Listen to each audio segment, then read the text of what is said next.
Bonsoir et bienvenue dans Libido Sciendi. Pendant 25 siècles, l'Europe a tenu pour acquis ceci, qu'une œuvre d'art suppose, en amont, un être humain ayant voulu la réaliser. Kant parlait de génie, avec cette gravité qu'il mettait en toute chose, y compris à l'heure de son dîner. Hegel parlait de l'esprit, ce qui passait alors pour une contribution majeure à la conversation. Quant aux romantiques, il parlait beaucoup, et avec un tel sérieux qu'on n'a pas toujours su s'il plaisantait. L'idée qu'il défendait avait, je dois le dire, un certain charme. Derrière chaque chef-d'œuvre veillait une âme tourmentée, de préférence européenne, mal coiffée, et idéalement disparue jeune dans des circonstances que la postérité jugerait pittoresques. Fort heureusement, un Français avait pourvu à tout. Roland Barthes publia en 1967 un texte au titre d'une exquise discrétion, La mort de l'auteur.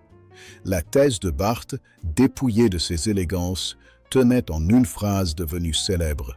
L'unité d'un texte n'est pas dans son origine, mais dans sa destination.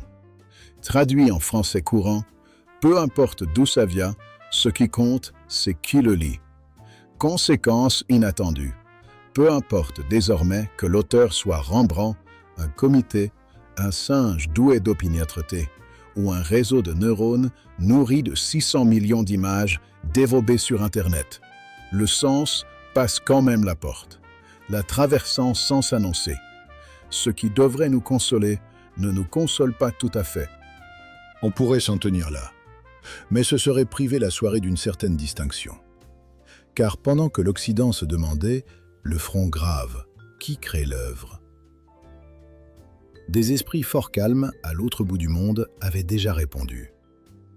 Personne en particulier.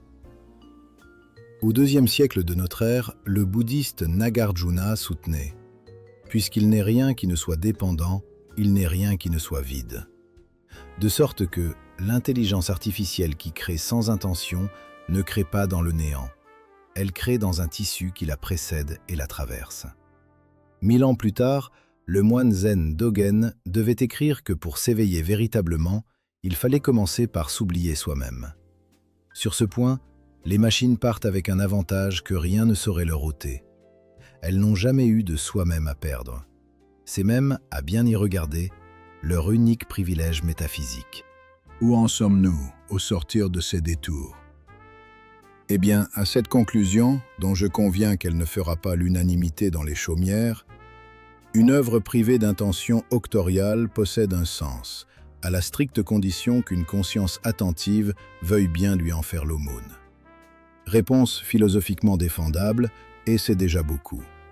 Cette réponse est toutefois accessoirement douteuse à l'endroit de nos habitudes, car elle nous oblige à concéder que le génie solitaire, cette ravissante fiction que le XIXe siècle légua au XXe avec la même tendresse qu'on lègue un service en porcelaine, n'a peut-être jamais respiré que dans les gravures où on le représentait penché, le front grave, sur un manuscrit que personne, pas même lui, n'avait vraiment écrit.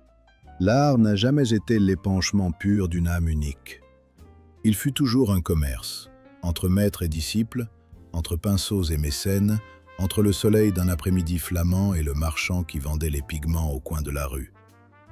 L'intelligence artificielle, dans ce concert, n'est qu'un nouvel intervenant, plus rapide, et qui ne réclame jamais de pause à l'heure tant attendue du déjeuner. Si une machine parvient à faire de l'art sans l'avoir voulu, c'est peut-être que nous, depuis le commencement, faisions surtout mine de le vouloir.